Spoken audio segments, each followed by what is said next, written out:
இயற்கை முறையில் பிரசவம் பார்க்க முயற்சி செஞ்சு கடைசியில் ஒரு அப்பாவி இளம்பெண் நிறைமாத கர்ப்பிணி உயிரிழந்திருக்காங்க. இது பற்றிய தகவல்களுடன் இணைகிறார் எமது சிறப்பு செய்தியாளர் Ranjith. Over to you Ranjith.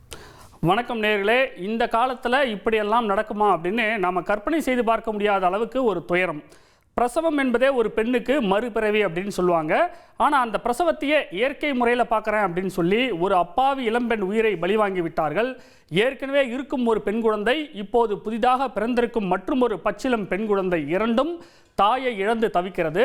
இப்படி ஒரு சம்பவம் எங்கே நடந்தது தெரியுமா? திருப்பூர் மாவட்டம் ஊத்துக்குளி பக்கத்தில் இருக்கக்கூடிய ஒரு கிராமங்க, தளவாய்பாளையம் அப்படின்னு ஒரு கிராமம். இந்த கிராமத்தில் தான் இப்படி ஒரு துயர சம்பவமானது அரங்கேறிவிட்டது. தளவாய்பாளையத்தைச் சேர்ந்த கார்த்திக் என்பவருடைய மனைவி சசிகலா, இவங்களுக்கு வயது 32, நன்கு படித்தவர், ஐடி துறையில் வேலை பார்த்துக்கிட்டு வந்திருக்கிறாங்க. தற்சமயம் அவங்க ஒர்க் ஃப்ரம் ஹோமில் இருந்ததாக சொல்லப்படுகின்றது. கணவர் கார்த்தி விவசாயம் செஞ்சுக்கிட்டு வராரு. அடிப்படையில் விவசாயிங்கிறதுனால இயற்கை வழியில் வாழ்க்கையை வாழ்வதில் ஆர்வம் செலுத்தி வந்திருக்கிறாங்க. 2020 கொரோனா காலகட்டம் நம்ம எல்லோருக்குமே தெரியும். கொரோனா ஒரு பாடாய்ப்படுத்தி விட்டது நம்ம எல்லோரையும். அதன் பிறகு தடுப்பூசி போடப்பட்டது இல்லையா? 2021 அப்படி கொரோனா காலகட்டத்தில் தடுப்பூசி போட்டிருக்கிறாங்க. அதன் பிறகு கர்ப்பமடைந்த சசிகலாவுக்கு அறுவை சிகிச்சை மூலமாக முதல்ல பெண் குழந்தை பிறந்திருக்கின்றது. ஆனால் குழந்தை பெற்ற நேரத்தில் ஆஸ்துமா, பல்வலி மாதிரியான சில பிரச்சனைகள் சசிகலாவுக்கு இருந்திருக்கு. இதுக்கெல்லாம் கொரோனா தடுப்பூசி தான் காரணம்னு அவங்களுக்கும் அவங்களுடைய குடும்பத்தினருக்கும் தவறான ஒரு புரிதல் ஏற்பட்டு விட்டது. முதல் பெண் குழந்தைக்கு தற்போது வயது 6 ஆகின்றது. இப்படி இருக்கக்கூடிய சூழலை தான் மறுபடியும் 2வது முறையாக சசிகலா கருவுற்றார். ஆனால் மருத்துவமனைக்கு அவங்க எங்கேயுமே செக்கப்புக்கு போகலை, மருந்து மாத்திரைகள் எதையும் சாப்பிடலை. முழுக்க இயற்கை முறையில் குழந்தை பெற்றுக்கொள்ளலாம் அப்படின்னு கணவரும் அவரது வீட்டாரும் பிரெயின் வாஷ் பண்ணியிருக்கிறாங்க. இப்போது 10 மாதம் ஆன நிலையில் கடந்த 24ஆம் தேதி வீட்டிலேயே டெலிவரி பெயின் வந்திருக்கு.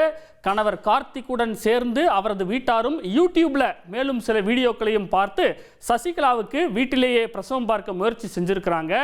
அந்த நேரத்தில் சசிகலாவுக்கு மிக அதிகமாக ரத்தம் வெளியேறி ரத்தப்போக்கு ஏற்பட்டிருக்கின்றது. தொப்புள் கொடியையும் அவங்களுக்கு கட் பண்ண தெரியல. சுய நினைவை இழந்து விட்டார். என்ன செய்யறதுன்னு தெரியாம சசிகலாவை பெருந்துறை அரசு மருத்துவக் கல்லூரி மருத்துவமனைக்கு கூட்டிட்டு போயிருக்கிறாங்க. அதுக்கப்புறம் மேல் சிகிச்சைக்காக கோவையில் உள்ள ஒரு தனியார் மருத்துவமனைக்கு அழைத்து சென்று அந்த தனியார் மருத்துவமனையில் கடந்த 4 தினங்களுக்கும் மேலாக அனுமதிக்கப்பட்டு தீவிர சிகிச்சை அளிக்கப்பட்டு வந்திருக்கின்றது. இந்த நேரத்தில் பாருங்க என்ன கொடுமையெல்லாம் நடந்திருக்குன்னு. கர்ப்பப்பையும் எடுக்கப்பட்டு விட்டது. ஏன்னா மருத்துவர்கள் இரத்தப்போக்கை நிறுத்துவதற்காக கடைசி நேரத்தில் அவங்க கையில் இருக்கக்கூடிய ஒரு ஆப்ஷன் அந்த கர்ப்பப்பையை எடுப்பது என்பது. அந்த கர்ப்பப்பையும் எடுத்து பார்த்து விட்டார்கள். அதன் பிறகும் அந்த இரத்தம் போக்கானது நிறுத்தபாடு தெரியவில்லை. 30 யூனிட் ரத்தம் ஏற்றப்பட்டிருப்பதாக மருத்துவத்துறை வட்டாரங்களில் சொல்லப்படுகின்றது. மருத்துவர்கள் எவ்வளவோ போராடியும் அந்த இளம்பெண் கர்ப்பிணி சசிகலாவை காப்பாற்ற முடியவில்லை. கடைசியில் உயிரே போய்விட்டது. சுகாதாரத்துறை அதிகாரிகள் வீட்டுக்கு போய் விசாரணை நடத்திய போதுதான் பல்வேறு அதிர்ச்சிகர தகவல்கள் தெரிய வந்திருக்கின்றது. திருப்பூர் மாவட்ட மருந்தக ஆய்வாளர் கொடுத்த புகாரில் ஊத்துக்குளி போலீசார் இறந்த சசிகலாவின் கணவர் கார்த்திக் மீது கொலையாகாத மரணம் அப்படிங்கிற ஒரு பிரிவிலையும், கருவுற்றதை மறைத்து சுயமாக வீட்டிலேயே பிரசவம் பார்ப்பது ஆகிய 2 பிரிவுகளின் கீழே போலீசார் வழக்கு பதிவு செய்து தற்போது விசாரணை நடத்திட்டு வராங்க. தற்போது நம்முடைய புது சுகாதாரத்துறையின் ஓய்வு பெற்ற இயக்குனர் குழந்தைசாமி இணைகிறார். அவரிடம் பேசுவோம். சார் வணக்கம், இணைப்பில் இருந்தமைக்கு நன்றி. இப்போ 2 பிரிவுகளில் அவங்க மேலே, கணவர் மேலே வழக்கு பதிவு செஞ்சிருக்கிறாங்க. அதிகபட்சமாக இதுக்கு என்ன தண்டனை சார் கிடைக்கும்? நிச்சயமா இது பார்த்தீங்கன்னா பாரதிய நியாய சங்கீதா BNS அப்படின்னு சொல்லக்கூடிய இன்றைய இந்திய தண்டனை சட்டத்தின் கீழ் செக்ஷன் 105 105 செக்ஷன் கீழே வழக்கு பதிவு செய்திருக்கிறார்கள். இந்த செக்ஷன்ல culpable homicide not amounting to murder, அதாவது ஒரு கொலை என்று சொல்வதற்கு சமம் இல்லாத ஒரு மரணத்தை ஏற்படுத்துதல். இதுக்கு 5 ஆண்டுகள்ல இருந்து 10 ஆண்டுகள் வரை. இது ரொம்ப கொடுமையான ஒரு சம்பவமாக இருக்கின்ற காரணத்தினால் அதை திட்டம் போட்டு இது ப்ரீ பிளான்டா இப்படித்தான் பண்ணணும் அப்படின்னு சொல்லி பிளான் பண்ணிக்கிறதுனால இது ஆயுள் தண்டனை வரை கிடைப்பதற்கு வாய்ப்பு இருக்கின்றது. அதே நேரத்துல இந்த நெக்லிஜென்ஸ் அப்படின்னு சொல்லக்கூடிய செக்ஷன் 106ல பாத்தீங்கன்னா அதுல 5 ஆண்டு வரை சிறை தண்டனை கிடைக்கிறதுக்கு வாய்ப்பு இருக்கின்றது. இது மிக மிக ஒரு தவறான ஒரு முன்னுதாரணம். இதே திருப்பூர்ல 2018 இதே போல ஒரு சம்பவம், மிக கொடுமையான ஒரு சம்பவம் நடந்திருக்கின்றது. கடந்த சில வருடங்களுக்கு முன்னாடி தேனி, மயிலாடுதுறையில நல்ல வேளையாக அந்த பெண்ணும் அந்த தாயும் அந்த குழந்தையும் பிழைத்து விட்டார்கள். இந்த 2 சம்பவங்களுமே திருப்பூர் மாவட்டத்தில் நடந்திருக்கு. 2018 நடந்திருக்கு இதே போன்ற சம்பவம். இப்போ இதுவும் நடந்திருக்கு. இது வந்து கடுமையாக தண்டனைக்கு உள்ளாக்கப்பட வேண்டிய ஒரு குற்றச்செயல். அதுல எந்த ஒரு சந்தேகமும் கிடையாது. சார், கடந்த காலத்திலயும் நீங்க சொல்றீங்க இது மாதிரி சம்பவங்கள் தொடர்ந்து நடந்துகிட்டு தான் இருக்கு அப்படின்னு. நம்ம பொது சுகாதாரத்துறை சார்பில் என்ன விழிப்புணர்வை ஏற்படுத்துறோம் சார்? இதெல்லாம் தப்பு, இயற்கை வழியில பிரசவம் அப்படிங்கிறது உயிருக்கே ஆபத்தானது அப்படிங்கிறத நம்ம மக்கள் மத்தியில கொண்டு சேர்க்கிறோமா?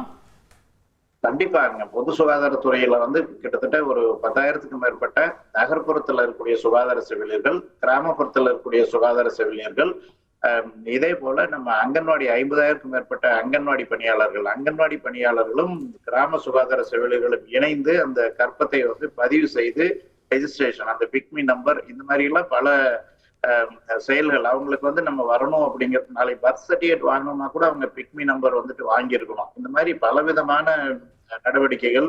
அவங்களுக்கு வந்து முத்துலட்சுமி ரெட்டி மகப்பேறு நிதியுதவி திட்டம் தமிழக அரசால் வழங்கப்படுகின்றது. அதே போல நியூட்ரிஷன் கிட் அப்படின்னு சொல்றோம். மருத்துவமனைக்கு வந்து பிறந்த அந்த குழந்தைகளுக்கு வந்து நம்ம பேபி கேர் கிட்டு வந்து நம்ம கொடுக்குறோம். இந்த மாதிரி பல செயல்கள் வந்து கிராம அளவுல இருந்து மருத்துவமனை வரை வந்து அரசாங்கம் வந்து செஞ்சுட்டு தான் இருக்கின்றது. இருந்தாலும் இந்த நிகழ்வுகள்ல வந்து பாத்தீங்கன்னா ஒரு 4-5 வீடு தோட்டத்து வீடு மாதிரி வந்துட்டு கிராமத்துல இருந்திருக்காங்க. ஸோ அந்த நெருங்கிய உறவினர்களும் கூட இந்த தகவல், அந்த தாயுடைய அம்மா, அந்த குழந்தையுடைய பாட்டி, இந்த மாதிரி யாருமே வந்து இந்த தகவல்களை வந்து மறைத்திருக்கின்றார்கள் திட்டமிட்டு. அவங்கள்ட்ட காரு, ஜீப் மாதிரி வாகனங்கள் இருக்கு.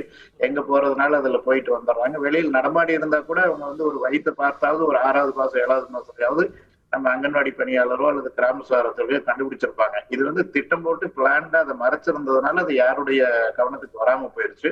மேலும் சில குரூப்ஸ், இந்த கல்ச்சர் வந்து நம்ம பார்த்தோம்னா இது வந்து இந்த கல்ட் அப்படின்னு சொல்லக்கூடிய பாப் கல்ச்சர், கல்ச்சர், இந்த இன்டர்நெட்டு, இந்த மாதிரி இந்த ஐடி இதுல அதிகமாக வந்து இந்த இதை வந்து சோசியல் மீடியா அதையெல்லாம் யூஸ் பண்ணக்கூடியவங்கள்ல ஒரு சீக்ரெட் குரூப், அந்த காலத்துல அந்த இலுமினாட்டி குரூப்ஸ் அப்படின்னு சொல்லுவாங்க. இலுமினாட்டி, அந்த கல்ட், அந்த மாதிரி சொல்ற மாதிரி ஒரு சீக்ரெட் குரூப்ஸ் வந்து இந்த மாதிரி நாங்க நேச்சுரல் பர்த் வந்து நாங்க ப்ரொமோட் பண்றோம் அப்படின்னு சொல்லிட்டு ஒரு தீவிரமா எது செஞ்சாலும் அதுக்கு எகெயின்ஸ்டா, எது அறிவியல் பூர்வமாக பெருவாரியான மக்கள் வந்து ஒரு விஷயத்தை சொல்லும் பொழுது மாத்தி சொல்லும் பொழுது நமக்கு ஒரு முக்கியத்துவம் கிடைக்கின்றது அப்படிங்கிற ஒரு உணர்வோட இந்த ஃப்ரீ பர்த் கல்ச்சர் வந்து நான் என்னுடைய குழந்தை, என்னுடைய மனைவி, நான் என்னுடைய உயிர், நான் எங்க வேணாலும் போவேன், என்ன வேணாலும் பண்ணுவேன், இன்னைக்கு யாரு கேட்கறதுக்கு, அந்த மாதிரியான ஒரு ஆட்டிடியூட ரொம்ப சிஸ்டமேட்டிக்கா இந்த கல்ட் குரூப்ஸ், சீக்கிரட்டா இயங்கக்கூடிய கல்ட் குரூப்ஸ் வந்து ப்ரொமோட் பண்றாங்க. அவர்கள் மேலும் வழக்கு பதிவு செய்ய வேண்டும். அவர்களை தேடி கண்டுபிடித்து யார் வந்து இவர்களுக்கு இது போன்ற வந்து தவறான ஒரு அபாயகரமான ஒரு தவறான ஒரு செயலை செய்வதற்கு தூண்டினார்கள் என்பதையும் கண்டுபிடித்து அந்த கல்ட் குரூப்ல இருக்கிறவங்களையும் நம்ம கைது பண்ணாதான் இது வந்து நடக்கும். முந்தைய காலகட்டங்களில் நம்ம புகார்கள் கொடுத்திருக்கின்றோம். பட் இதற்கு தனியான ஒரு பிஎன்எஸ்ல மட்டும்தான், பாரதிய நியாய சங்கீதால மட்டும்தான் அந்த சட்டப்பிரிவுகள்ல தான் நம்ம நடவடிக்கை எடுக்கிறோம். இதுக்கு தனியாகவே சில பிரிவுகள் ஏற்படுத்தினா கூட நன்றாக இருக்கும். இது போன்ற நிகழ்வுகளை தடுப்பு. சார், இப்போ இந்த சம்பவத்தில் அவங்களுக்கு கொரோனா வந்திருக்கு, அந்த நேரத்தில் வந்து அதுக்கு முன்னே தடுப்பூசியும் போட்டிருக்கிறாங்க. அப்போ தடுப்பூசி போட்ட போது ஆஸ்துமாவும் அதை தொடர்ந்து பல்வலியும் வந்திருக்கு. அப்போ அந்த தடுப்பூசினால தான் இந்த மாதிரிலாம் வந்திருக்குன்னு சொல்லிட்டு இந்த மாதிரியான சில மூட நம்பிக்கையும் அவங்கள இந்த இயற்கை வழி பிரசவங்கிறத நோக்கி போகிறதுக்கான காரணமாக இருக்கா? நிச்சயமாக மனித இயல்பு வந்து ஏதாவது ஒரு முக்கியமான ஒரு சம்பவம் நடந்திருக்கும் போது இன்னொரு சம்பவம் நம்மளுடைய உடல் நலத்திற்கு ஏற்படும் பொழுது அதனாலதான் இது இப்படி நடந்தது அப்படின்னு சொல்லி தொடர்புபடுத்தி பார்க்கிறது ஒரு மனித இயல்பா இருந்தாலும் கூட அவங்க வந்து நம்ம டாக்டர்ஸ்டையோ அல்லது நம்மளுடைய சுகாதார செவிலியர்கள்ட்டையோ அல்லது விவரம் தெரிஞ்சவங்கள்ட்டையோ கேட்கணும். இவங்க எதுவுமே யார்கிட்டையும் எதுவும் கேட்காம இவங்களாவே ஒரு முடிவு எடுக்கிறது. அப்புறம் இன்டர்நெட், யூடியூப்ல பாக்குறது, இன்டர்நெட்ல வர்றது எல்லாமே கரெக்ட், யூடியூப்ல வரவங்க எல்லாமே சொல்றதெல்லாம் கரெக்ட் அப்படிங்கிற ஒரு நான் ஏற்கனவே சொல்ல பாருங்க. இந்த பாப் கல்ச்சர், இந்த ஐடி, இந்த இன்டர்நெட் கல்ச்சர்ல அதிகமா இருக்கிறவங்களுக்கு தான் இந்த மாதிரியான நிகழ்வுகள். ஏற்கனவே திருப்பூர்ல நடந்ததும் கிட்டத்தட்ட இதே மாதிரியான ஒரு ஃபேமிலி பேக்ரவுண்ட்ல தான் இந்த சம்பவங்கள் வந்து நடந்திருக்கின்றது. இப்போ இந்த மாதிரி சம்பவத்துல வந்து சம்பந்தப்பட்ட அந்த கர்ப்பிணியோட சம்மதத்தோடு தான் இந்த இயற்கை வழி பிரசவம்ங்கிறதுக்கு அந்த குடும்பத்தினர் முயற்சிப்பாங்களா, இல்ல வலுக்கட்டாயமா இதை பண்றாங்களா சார்? இல்ல அது வந்து இரண்டு விதமாக நடக்கும். சில நேரத்துல வந்து அந்த தாயும் அந்த கணவருமே சேர்ந்து கூட அதை வந்து செய்யறதுக்கான, ஏன்னா இவங்க இந்த இலுமினாட்டி குரூப்ஸ், இந்த நம்ம கல்ட் குரூப் வந்து ப்ரொமோட் பண்றாங்க இல்லைங்களா, அந்த சீக்ரெட் குரூப்ஸ். ஸோ அதுல வந்து இரண்டு பேருமே அதை நம்பி பண்ற சம்பவங்களும் இருக்கு. சில நேரங்கள்ல வந்து கணவர் மட்டுமே அந்த ஒரு முடிவை எடுத்து மனைவியின் மீது அந்த மாமனார் மாமியாரு அம்மா அப்பா இவங்க எல்லாம் கூட வேண்டான்னு சொன்னாலும் கூட கணவர் ஒரு முடிவை எடுத்து இவங்க மூலம் வந்து திணிக்கிற ஒரு சம்பவம் கூட நடந்திருக்கலாம். அதுவுமே வந்து பாத்தீங்கன்னா இந்த செக்ஷன் 125ல நம்ம வந்து என்டேஞ்சரிங் பர்சனல் சேஃப்டிங்கிறதுல வரும். அதுக்கும் 3 ஆண்டுகள் ஆயுள் தண்டனை வந்துட்டு வாய்ப்பு இருக்கு. அதே மாதிரி செக்ஷன் 126, செக்ஷன் 127ல நம்ம வந்து ஒரு சுதந்திரம், ஆஸ்பத்திரிக்கு போகணும் அப்படின்னு வந்து மனைவி அந்த தாய் வந்து சொன்னாலும் கூட இல்ல போகக்கூடாது, நீங்க இங்கேயே இருக்கணும் அப்படின்னு சொல்லி அவங்க வீட்லயே தடுத்து அடைத்து வைத்தல், அதுக்கும் வந்துட்டு ஓராண்டு வரை தண்டனை இருக்கு.